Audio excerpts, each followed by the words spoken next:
공법이 굉장히 어려웠다 그래요. 근데 왜 저긴 돌이 있고 저긴 돌이 없냐 하면 석가모니 부처님께서 영축산에서 법화경을 설하시는 장면입니다. 이 석가탑에는요 부처님의 진신사리가 모셔져 있었어요. 그래서 부처님께서 영축산에 앉아서 법화경을 설하시는 장면을 표현을 한 거고, 석가모니 부처님이 법화경을 설하실 때 다보열의 부처님께서 솟아올라서 그 법이 부처님이 말씀하신 그 법화경이 참된 진리라는 걸 증명을 하셨다 그래요. 그래서 맞은편에 화려한 다보탑이 놓여져 있는 겁니다.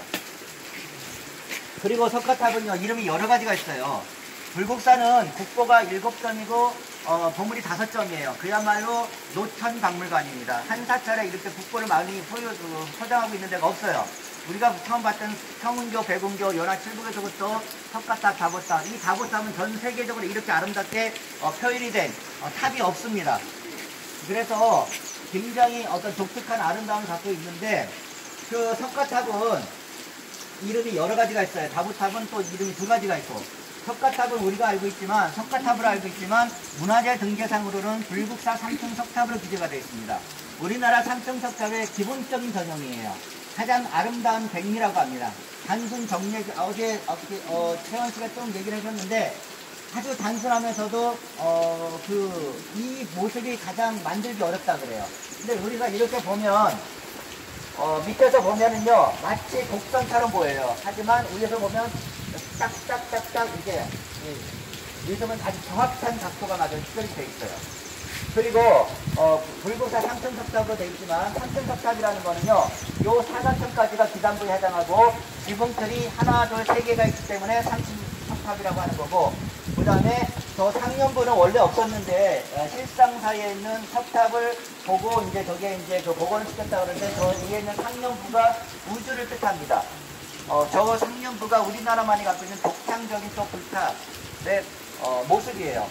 동남아 가면 스페타라고 돼 있죠. 그런 데서는 볼 수가 없는 이 상년부가 아주 독특하게 화려하게 장식이 되어 있는데, 저것이 이제 우주를 상징하는 하나하나의 의미가 다 따로 있는데, 그건 시간 관계상 말씀드리긴 좀 그렇고, 그래서 이제 불국사 3층 석탑으로 되어 있고, 그 다음에 석가탑, 그 다음에 무영탑이라고 얘기해요.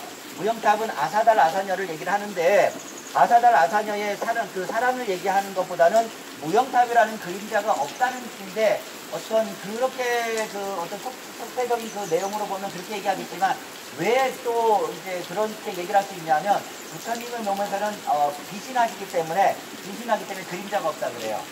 그래서 그거를 무영탑이라고. 그리고 이제 절기상 하신가 어떤데 위에서 해가 뜨면 그림자가 전혀 생기질 않는답니다. 전혀 그림자가 전혀 나오질 않는데. 그리고 또 하나 이름은 석가모니 상주 설법탑입니다. 석가모니 부처님께서 여기에서 머무시면서 설법을 하는 탑이다 하는 얘기를 할 겁니다. 그리고 이제 맞은석의 다보탑은 다보열의 상주 증명탑이라고도 이름합니다. 다보열의 부처님께서 저기에 머물면서 증명을 하는 탑이라고 얘기해요. 그리고 이제 오늘 저희가 새벽 예불 때 몇 번 이렇게 고르셨죠. 탑돌이라고 해봤는데, 그 불자들이 탑에 탑돌이를 하는 의미는 그냥 탑이 있기 때문에 탑돌이를 하는 게 아닙니다. 그냥 예배하는 게 아니에요. 저기에는 석가모니 부처님의 진신사리가 모셔져 있기 때문에 하는 거예요. 왜 그러냐면 요즘은 이제 장례법이 돌아가시면 다 화장을 하죠. 화장을 하면 유골이 나오잖아요. 그 유골을 인도말로 사리라고 하는 겁니다. 사리가 인도말로 화장한 유골이에요. 그래서 화장을 하고 나면 어때요? 요즘 다 낙골당에 모시죠. 그 낙골당에 모시고 다 이제 가서 참배라고 그러잖아요. 저기 어머니나 뭐 할아버지나 이렇게 돌아가실 때 똑같습니다.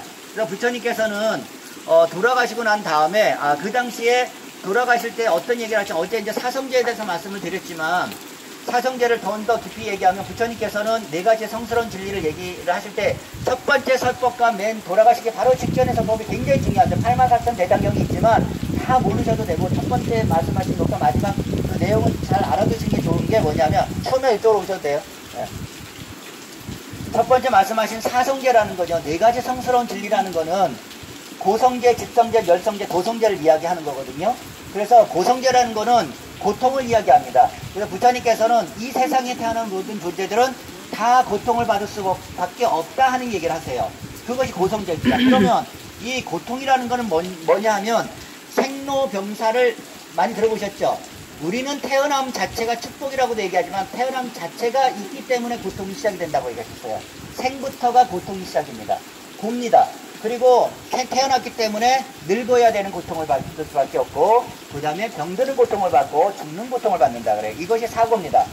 그리고 사고 플러스 또 4가지 고통이 또 있어요. 애별이고가 있습니다. 사랑하는 사람과는 언젠가는 헤어질 수밖에 없는 고통을 받는다고 얘기하셨고, 그 다음에 원정애고, 미워하는 사람하고는 꼭 만나서 항상 고통을 받는다고 얘기하셨어요. 항상 주변에 있잖아요, 미워하는 사람. 부부끼리도 미워하는 사람 있잖아요. 네. 어떻든지 간에 그런 마음 쓰면 안 되지만, 어떻든지 간에 마음에 안 드는 사람들하고 만나다 보면 그것이 원정, 그 전생부터 이런 그런 그 인연이 있는 존재들이 있어요. 그러다 보니까 자기도 알기를 고통받는 사람이 있어요. 그런 그 인연 때문에. 그런 고통을 받을 수밖에 없고, 그 다음에 또 하나는 구구득구라고 했어요. 구하고자 하나 구해주지 못하는 고통을 받는다는 얘기를 하셨어요. 그리고 마지막엔 오온성고라서 이 형체가 있는 물질적 형체가 있는 거는 언젠가 쓰러진다는 고통을 받는다고 하셨어요. 그래서 8구라고 해서 8가지 고통.